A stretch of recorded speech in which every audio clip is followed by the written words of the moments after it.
How to log in to Uber app. Hey everyone, welcome to the channel. In today's video, we're going to learn how we can log into the Uber app.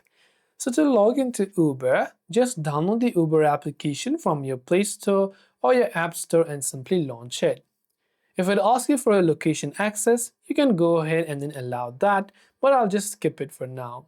There are many ways to log in. You can log in with your phone number or your email address, or you can continue with your Google account, or if you're using an iPhone, with your Apple account. In my case, I have directly synced with my Google account, so I'll just select the option Continue with Google, and I'll select a respective Google account of my choice. Then I can tap on the Continue option, and once done, if I have an account set up, then I'll be able to successfully log in to my Uber account. This way, we will be able to log in to Uber. I hope this video helped you out. If you have got any questions, feel free to leave them down below. Thank you for watching and see you soon in the next video.